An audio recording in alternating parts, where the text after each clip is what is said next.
네, 반갑습니다. 소개를 길게 해주셨는데 좀 부끄럽기도 합니다. 저 같은 경우는 정말 여러 직업과 나라를 조금 떠돌아다니면서 살다가 지금 또 그간에 얻었던 경험들, 그리고 앞으로 어떤 방식으로 국가와 글로벌 시스템이 움직여야 될지에 대한 질문을 좀 공유드리는 차원에서 오늘 이 자리에 좀 섰습니다. 기억해 보면 한 20년이 전에 20 몇 년 전에 암센터에 와본 경험이 있어요. 그때 친구가 여기서 일하고 있어가지고 매일같이 좀 들락날락 거렸는데, 어렸을 때 그때 이후로 사실 이 건물에 들어오는 게 처음입니다. 그랬을 때 우리가 좀 질문을 던져봐야 되는 것 같아요. 그 암센터 초기에 그 20 한 몇 년 전과 지금 건물도 그대로고, 어떻게 보면 많은 질적인 향상이 있지만 이 안에 일하시는 분들, 의료진들, 그리고 가운 입고 계신 분들, 행정하시는 분들, 이 시스템 자체는 사실 크게 변하지 않은 것 같습니다. 이 시스템이 아주 효율화돼서 이제 어떻게 보면 지금은 전 세계를 선도하는 안센터가 되어 있는 것이 큰 변화긴 하지만, 다른 한편으로 우리가 일하고 있는 방식은 이 AI와 뭐 대치를 시켜 보면 이 휴먼 인텔리전스 시스템에 의해서 이제 어떻게 보면 가장 최고의 휴먼 인텔리전스를 모아놓고 그 안에 시스템을 구성해 놓고, 그 결과로 이제 가장 나은 이제 암 진료와 국가암 거버넌스를 만들었던 이 역사들이 지난 20여 년간에 있었던 것 같습니다. 그런데 말씀드렸던 것처럼 근본적인 변화는 아닌 것 같아요. 그러니까 20년 전이랑 지금이랑 비교해 봤을 때 그때도 한국 최고의 암센터였고, 지금도 한국 최고의 암센터고, 지금 또 세계 최고의 암센터 중에 하나가 돼 있습니다. 그리고 그 시스템 자체는 사실 같은 시스템을 굉장히 정교하게 가다듬은 결과라고 생각이 들어요. 근데 만약 우리가 질문을 반대로 20년 뒤에 암센터의 모습이 어떨까? 과연 이 시스템대로 존재를 할까? 생각해 보면 저는 아닐 것 같다는 생각이 좀 많이 듭니다. 특히 이 휴먼 인텔리전스 시스템이 가졌던 여러 가지 한계들에 지금 봉착해 있고, 그 한계들이 AI라는 굉장히 특이한 형태의 인텔리전스 레이어들이 이제 그 휴먼 인텔리전스를 보완 대체해 나가면서, 아마 그 변화가 그 지금 가장 휴먼 인텔리전스가 가장 발달돼 있는 헬스케어에서 이런 암센터 같은 곳의 모습들이 과 역할들이 굉장히 달라질 거라고 생각이 듭니다. 그래서 아마 제가 20년 뒤에 기회가 있어서 다시 이 국립암센터를 방문하게 되면 제가 20년 전에 느끼고 지금과의 차이와는 비교가 안 될 정도의 차이가 만들어져 있을 것 같다는 생각이 듭니다. 그리고 그 차이들을 어떤 것들이 만드는지, 어떤 요인들이 만들고 어떤 방향으로 가야 될지에 대해서 조금 오늘 생각을 공유해 드리고자 이렇게 나왔습니다. 그 시작하기 전에 제가 이제 경험, 아까 원장님께서 길게 설명을 해주셨는데, 뭐 저는 그 당시에 22년 전에 여기서 왔다 갔다 할 때는 이 인도주의 활동을 하는 의사였습니다. 그 이게 탈북자민들 진료하기도 하고 국경 없는 사회 같은 데서 일을 하기도 하고 그러면서 이렇게 진료 현장에 있었고, 그 기간이 한 10년 정도 처음에 이어졌었습니다. 그랬을 때 제가 가장 가난한 지역 혹은 분쟁 지역, 주로 이제 분쟁이나 전쟁 위기가 와 있는 지역들이 가장 취약하니까 그곳에서 일을 하곤 했는데, 이게 아무리 좀 일을 해도 근본적인 시스템이 좋아지지 않는 것들을 좀 봤었습니다. 외부에 저 같은 이제 의사들이나 국경문세 같은 데서 가서도 그렇고, 이제 외부에서 원조들이 막 대량의 원조들이 들어와도 그렇고, 사실 그런 원조들이나 인력들이 들어오거나 하면 적어도 그 양에 비례해서 뭔가 좋아질 거라고 생각을 하는데, 굉장히 열악한 상황들이 나아지진 않았고, 그때나 지금이나 예전보다는 조금 나아지긴 했지만 지금 또 80억에 가까운 이제 전 세계 인구 중에 절반은 여기 우리가 이게 진료를 하는, 예를 들어서 캔서에 대한 기본적인 진단들에 접근하기 어려운 것들이 대부분입니다. 기술들은 좋아졌는데 전 세계 반 이상은 우리가 너무 상식처럼 생각하는 이제 캔서 관련된 스크리닝이나 다이그노시스에 접근하지 못하는 상황이고, 치료는 더 꿈도 꾸지 못하는 거고요. 그랬을 때 이게 전 세계에서 기술들이 좋아지고 이 원조의 량이 늘어나고 또 가난한 나라들이 가난하지 않게 된 나라들이 많음에도 불구하고 왜 그럴까 생각을 해보면 했을 때 이제 깨달았던 거는 한 가장 큰 바틀렉이 뭘까? 그 인텔리전스 시스템이 바틀렉이었다는 생각이 듭니다. 그 휴먼 인텔리전스 시스템, 이 암을 진단할 수 있는 의사들이나 이걸 케어할 수 있는 간호사, 그리고 여기서 계신 수많은 거버넌스를 담당하는 시스템을 보는 행정을 하시는 분들, 이 모두가 우리가 이제 초등학교 때부터 시작해서 대학, 그리고 대학원까지 졸업하면서, 그 졸업하고 나서도 장기간의 트레이닝을 받은 상태에서 만들어진 우리 인텔리전스가 여기저기 시스템을 이루고 이걸 투여하는 과정들이 있지 않습니까? 그런데 선진국가, 가장 발달한 선진국가, 가장 가난한 나라들은 의사 숫자로 보면 뭐 수백 배, 한 1000배 이상 차이가 납니다. 그러니까 우리가 가진 의사의 1000분의 1도 못 가진 나라들이 있는 거죠. 대부분 수백 분의 1도 못 가진 나라들이 있고, 그랬을 때 그때 그런 결핍들을 난 구멍들을 저 같은 사람들이 뭐 국경검사에서 가든 여기서 가든 막 일을 한다고 구멍들이 메워질까? 사실 근본적인 변화들을 만들기는 뭐 택도 없죠. 그랬을 때 이게 왜 저처럼 이렇게 인도주의 활동을 하던 선배님들이 나중에 말년에는 다 교육으로 투여하시는구나, 이런 생각이 딱 들 때쯤에 이 문제를 해결할 방법이 없었다는 걸 깨달았습니다. 왜냐하면 20, 30년간 장기적인 교육들이 제공되지 않으면 이제 그런 휴먼 인텔리전스는 헬스케어에서 성숙하기가 어렵고, 그리고 수요가 굉장히 부족한다 하더라도 선진국 또한 이제 헬스케어 쪽의 인력들은 부족한 형태이기 때문에 뭐 그쪽에서 뭐 예를 들어서 그 가난한 나라에서 뭐 암 쪽에 캔서 쪽이나 서전들이 만들어진다고 해도 다른 나라로 가버리잖아요. 브레인 드레이니지 때문에 다른 나라로 가버리기 때문에 사실 그 나라들이 수십 년 동안 계속 의료 시스템이 열악하고, 이제 뭐 외부에서 원조가 들어오든 진단 장비가 들어오든 아니면 하다못해 지금 많이 하던 어떤 암센터 같은 게 지어지든 그걸 지탱할 수 있을 만한 휴먼 인텔리전스 시스템이 무너진 상태에서는 뭐 다 도루묵이라는 생각이 들었습니다. 그럴 때 이제 10년쯤 전에 그 알파고가 바둑 두고 이기는 걸 봤어요.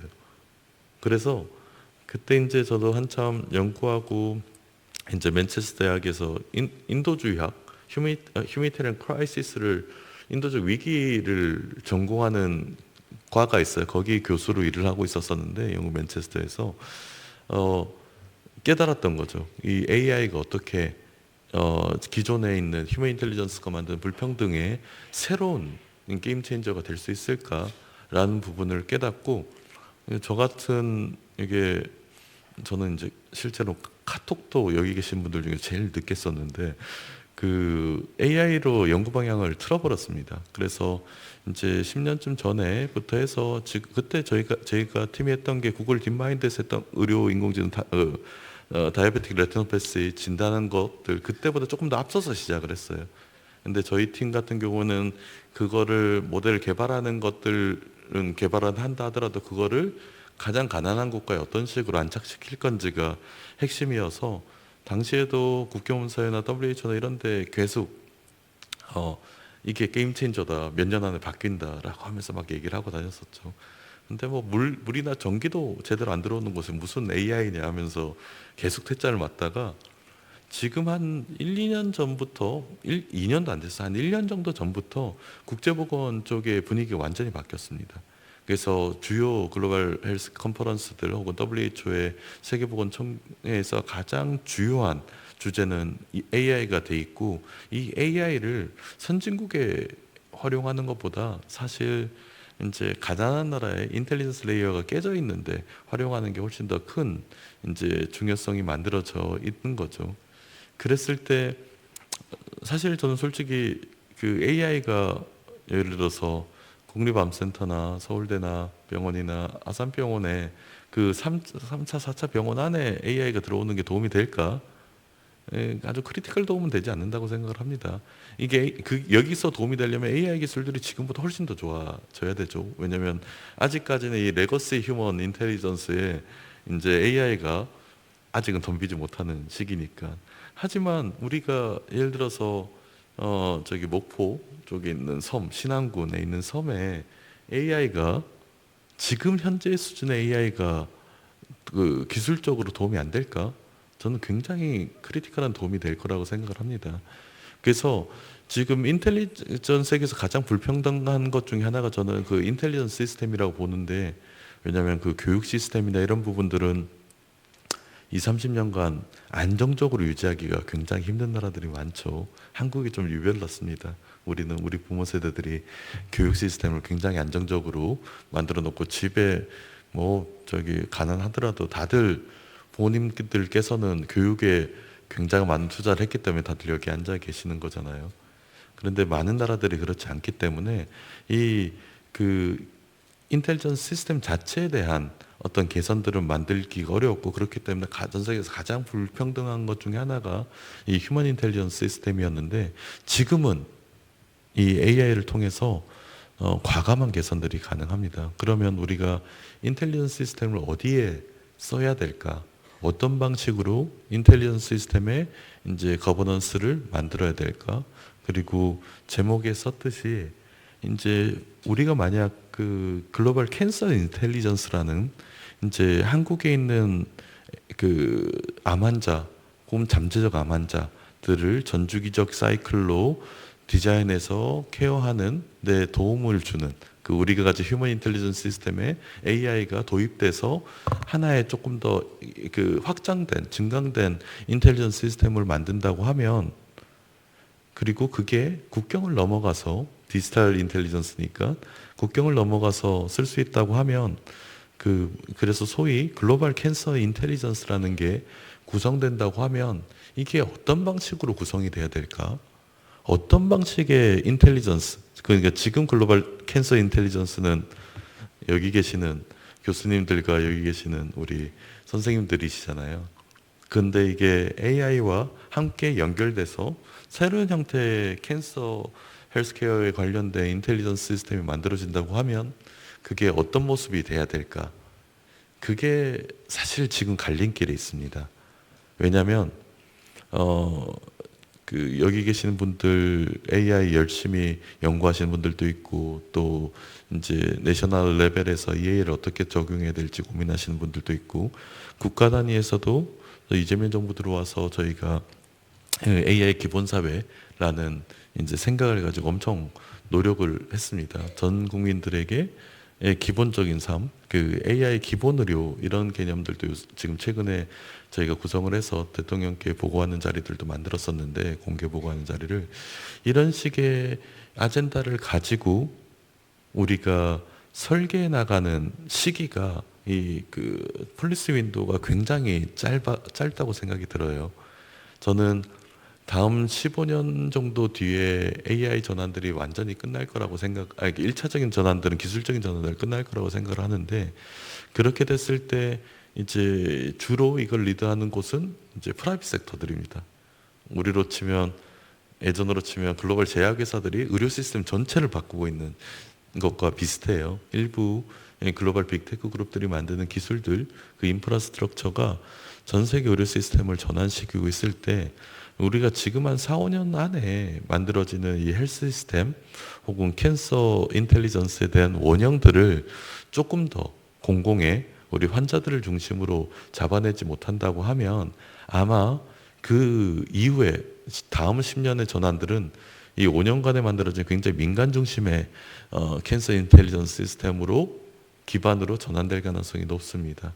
그래서 제가 마음이 굉장히 급했었어요. 그래서 카이스트에서 교수로 일을 하다가 정치로 뛰어들었던 것은 이 폴리시 윈도우를 놓치지 않기 위해서, 그리고 이게 우리가 만드는 이제 앞으로 수십 년간 전 세계 사람들이 건강을 돌보게 되는 기본적인 시스템이 돼 나갈 건데, 그게 향후 한 4, 5년 안에 결정이 된다고 하면 이게 마음이 급하지 않겠습니까?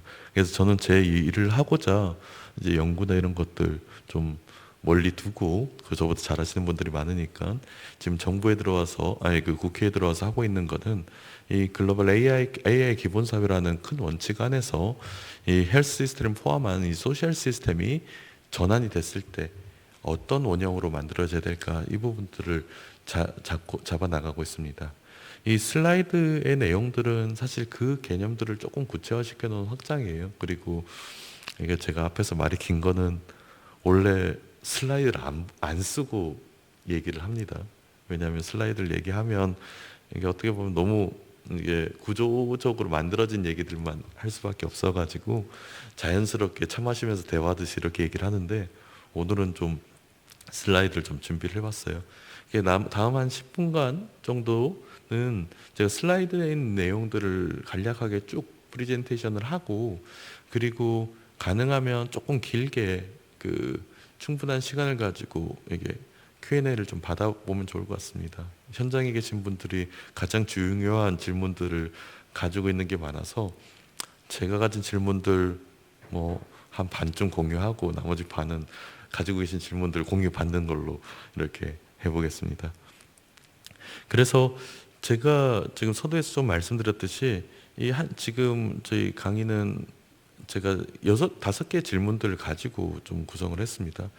사실 이 질문들이 다예요. 첫 번째 질문은 AI는 과연 무엇을 변화시키고 무엇을 이동시키는가? 우리가 전통적인 의료가 가졌던 그 모습에서 이제 다른 한편으로 정보화 시대를 맞이해서 인포메이션들이 자동적으로 이동하는 시기, 팍스나 아니면 저희 EMR이나 다양한 과정을 가지고 이렇게 만들었었는데, 과연 지금은 정보를 넘어서 인텔리전스 자체가 이동 가능하게 됐을 때 사람과 정보, 지식과 정보 자체가 함께 이동이 가능했을 때 무엇이 바뀐 거고, 그랬을 때 건강 불평등은 어디서 어떻게 발생하게 되는가? 그렇게 됐을 때 국가와 WHO가 전 세계는 무엇을 보편적으로 보장해야 하는가?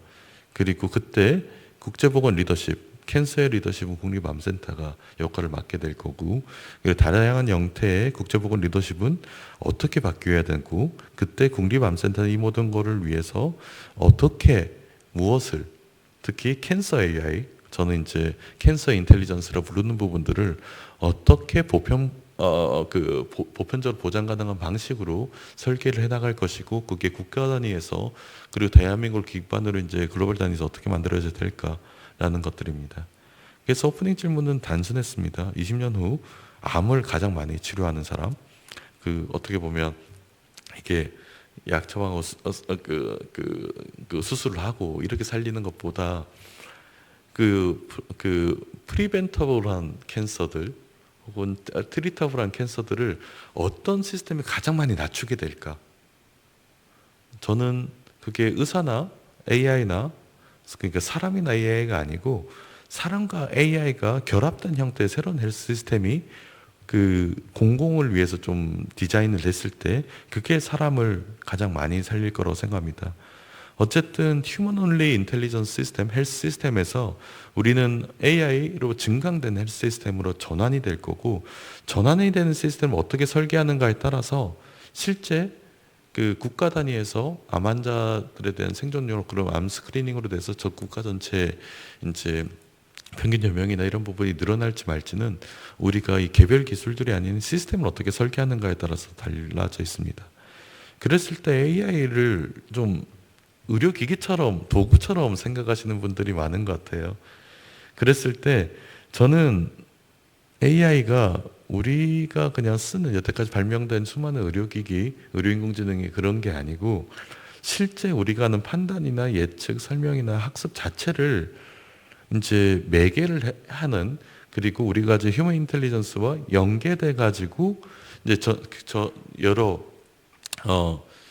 의료 시스템 전체에서 사람이 독점했던 역할들을 이제 그 새로운 형태의 지능 인프라로 만들어 버리는 형태로 가게 된다고 생각을 했습니다.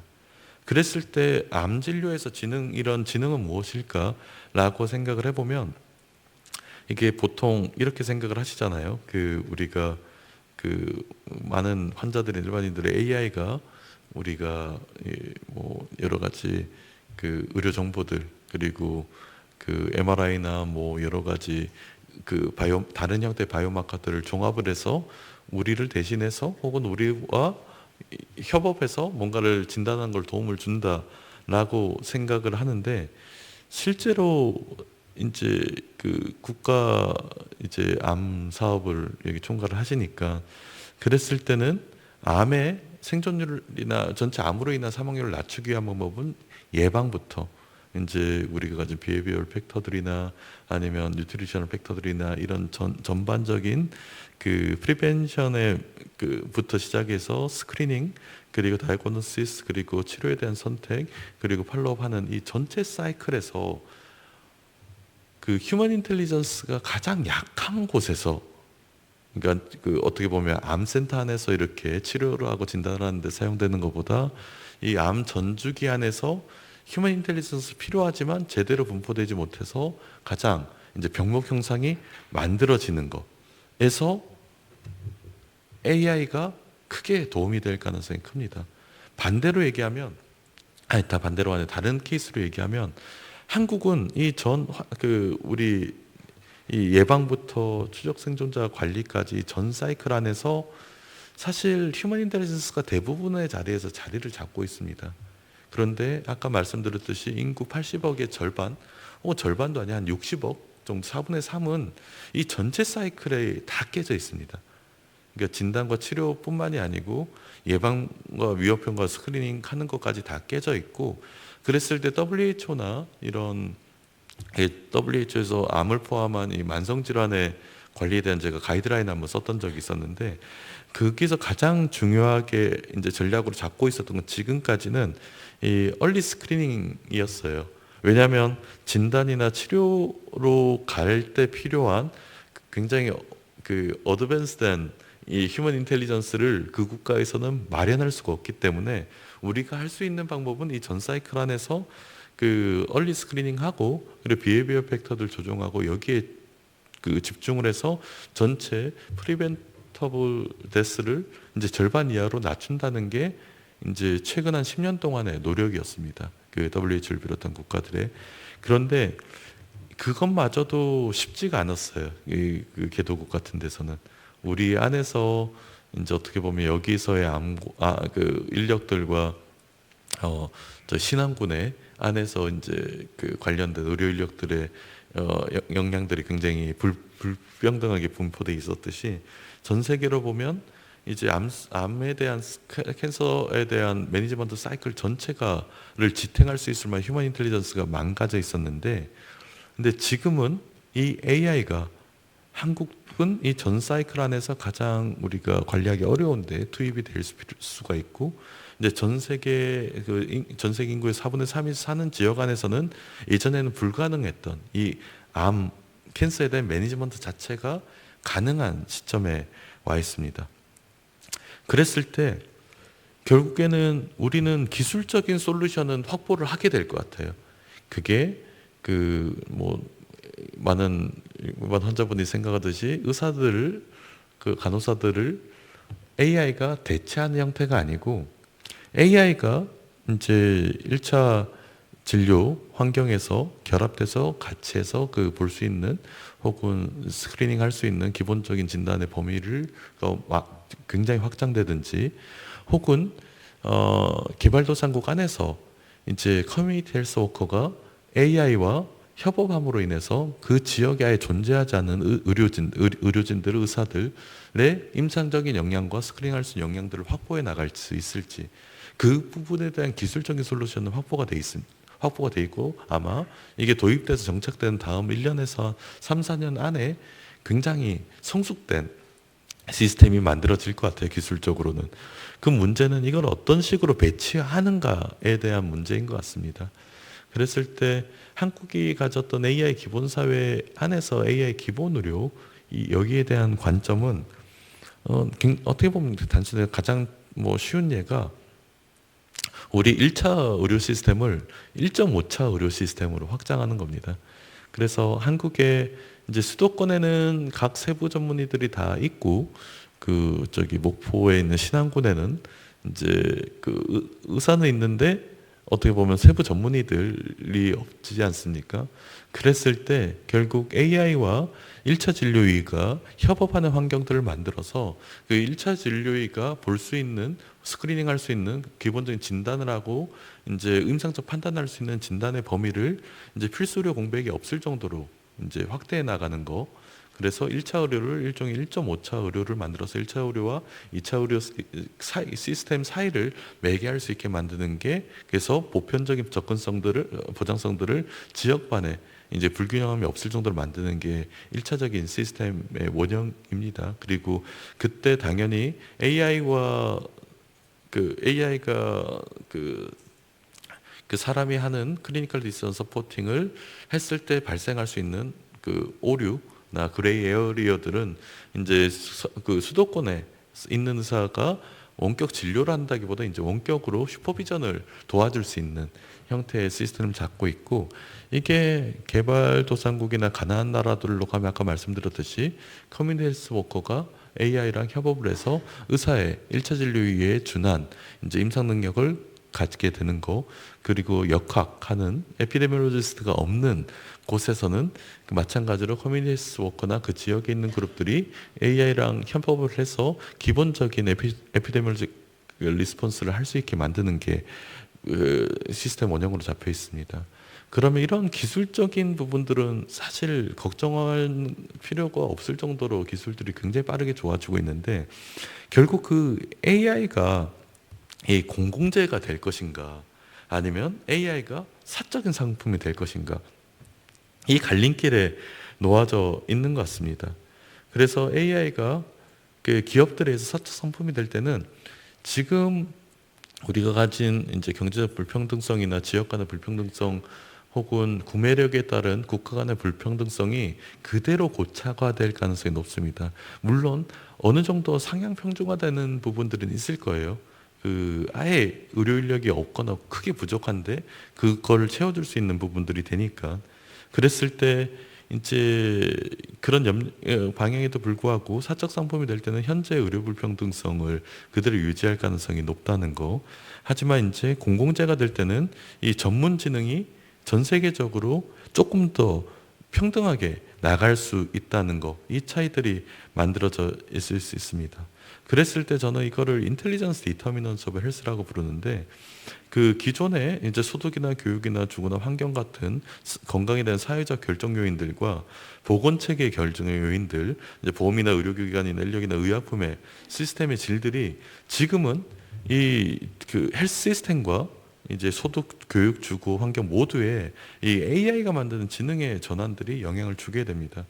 우리가 부정적으로 영향을 준다고 하면 이 인텔리전스 시스템이 AI로 새로 도입되면서 아마 실업률이 굉장히 높아질 거예요. 직업을 잃게 되는 그룹들이 굉장히 많아질 겁니다.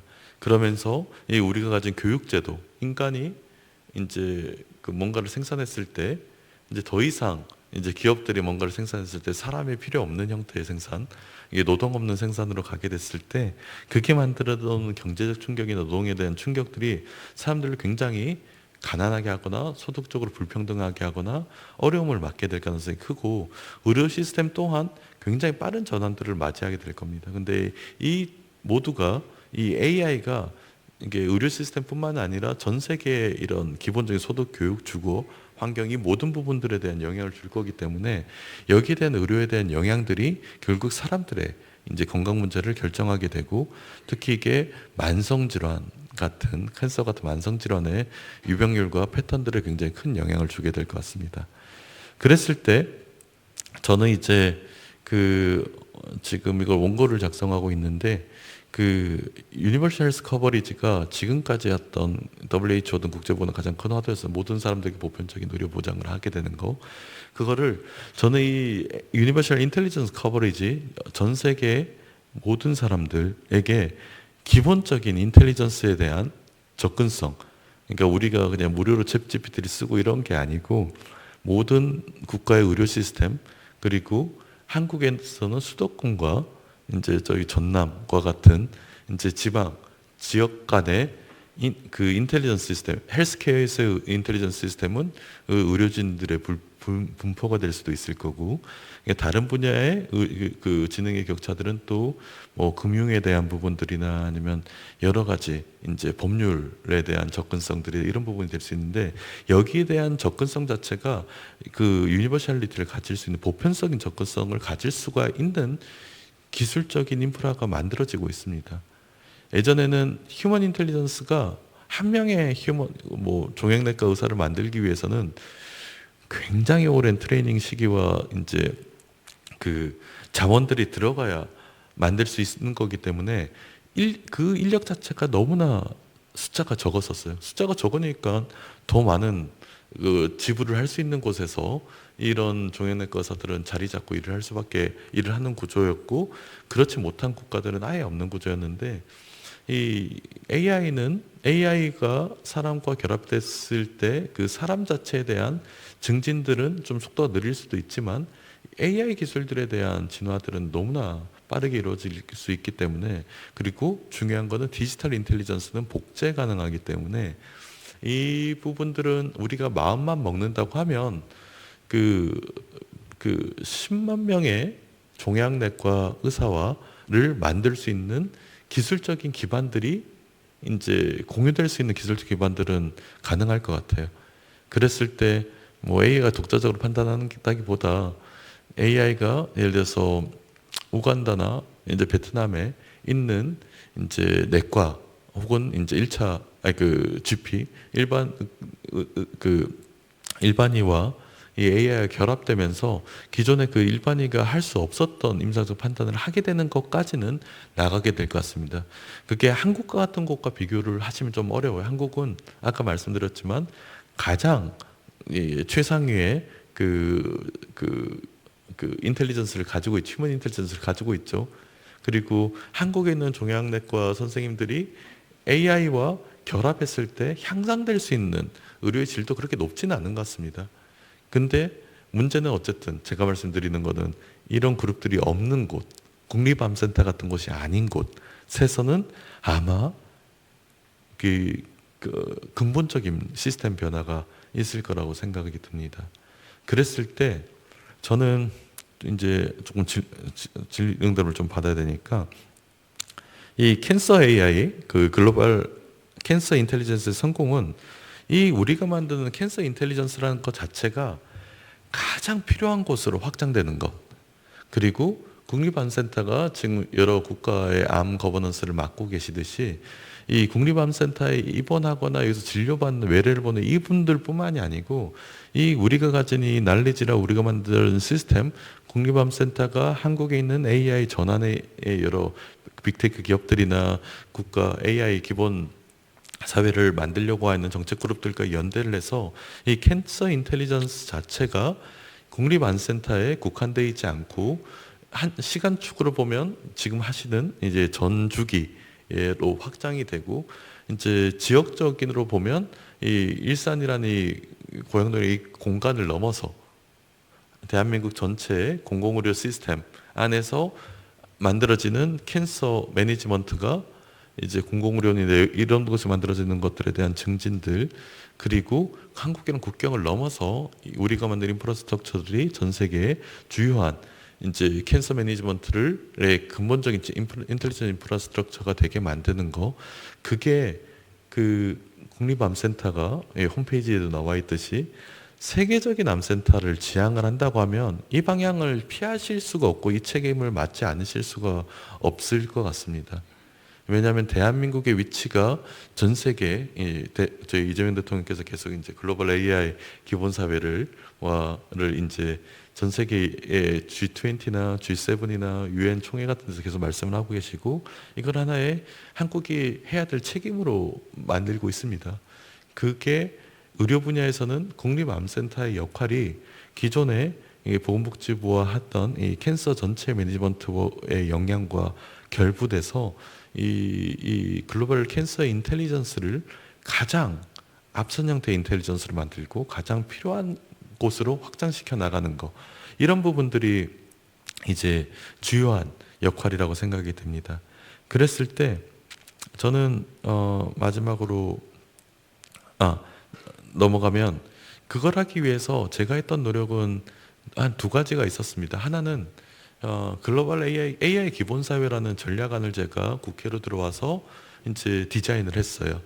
그래서 그 AI를 뭐 산업 간의 경쟁 이런 것만으로 보지 않고 그 공공지능 형태 혹은 일종의 인텔리전스 인프라스트럭처라는 인프라스트럭처 형태로 보고 보편적 접근이 가능하게 디자인해야 된다는 것이 제가 생각했던 거였고, 그거를 의료에서는 AI 기본 의료, 교육에서는 AI 기본 교육, 복지에서는 정밀 복지, 뭐 노동 문제에 있어서는 또 이제 약간 커넥티드 사람과 같이 일하는 이제 생태계를 확장하는 것들에 대한 디자인을 했었고, 다른 한쪽으로는 이 인텔리전스에 대한 전환이 전 세계를 동시에 올 때 한국의 역할들이 국내에만 갇혀 있지 않다고 생각을 했습니다.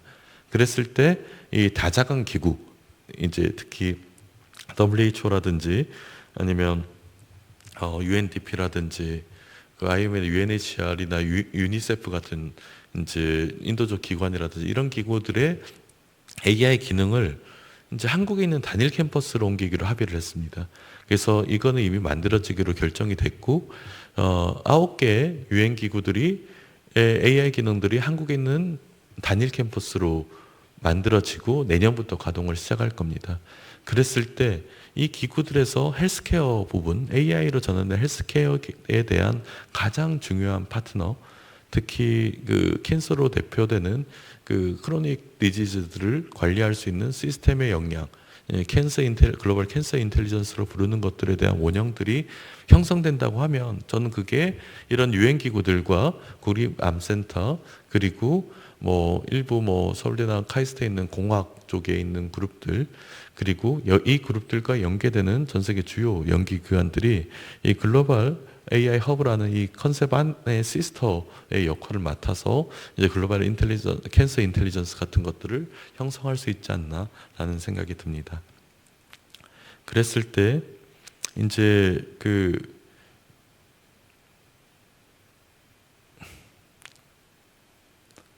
이 질문으로 넘어가야 될 것 같습니다.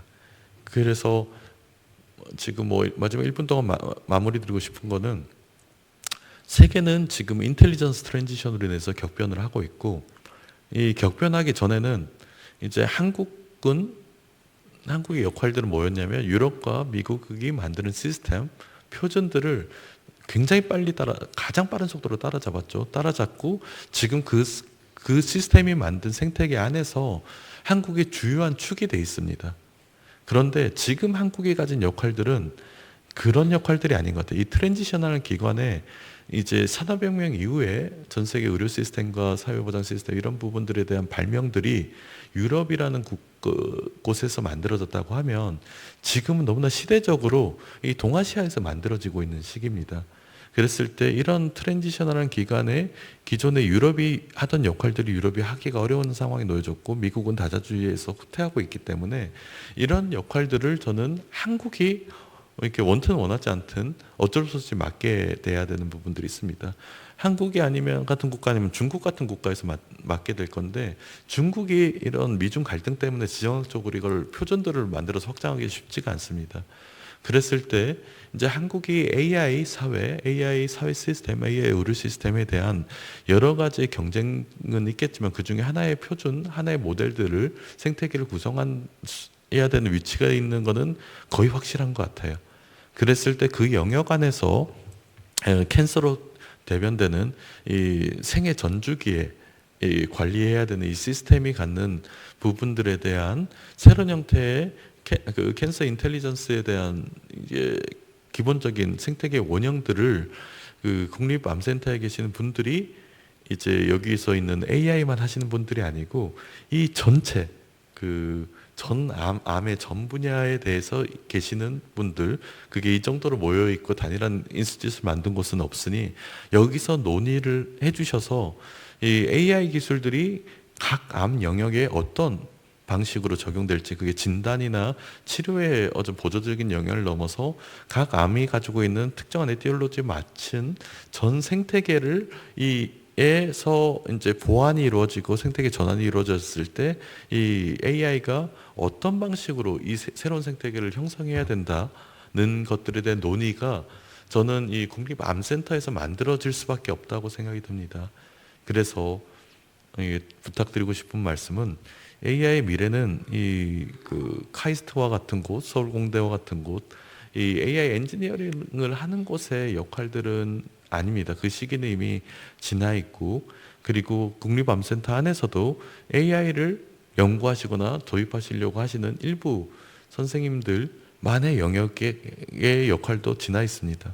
지금은 의료 시스템 전체, 캔서 매니지먼트 전체 생태계 안에서 AI라는 새로운 인텔리전스가 도입돼서 만들어진 하나의 전체적인 에코시스템을 누가 어떤 방식으로 얼마만큼의 신뢰성과 접근성을 가지고 설계하는가에 대한 이제 질문들로 넘어가 있기 때문에, 그랬을 때는 저는 국립암센터에 계신 여기 계신 모든 선생님들이 가지신 역할들은 이 질문들을 같이 머릿속에 놓고 어떤 방식으로 전환이 돼야 될지를 만들고, 이 원장님의 리더십에 의해서 그거를 국립암센터가 지휘하고 있는 국가암 관리 전반으로 확산시키고 그걸 하나의 모델로 만들고 효과성 평가하고 이 WHO와 같은 곳과 함께 글로벌하게 확장하는 역할들이 지금 이제 국립암센터의 역할이라고 생각합니다. 저같이 이제 정치에 들어오고 이렇게 질문을 뭔가 만드는 위치로 가버린 사람들도 국립암센터와 지속적으로 논의를 하면서 같이 방향들을 만들어 나가도록 하겠습니다.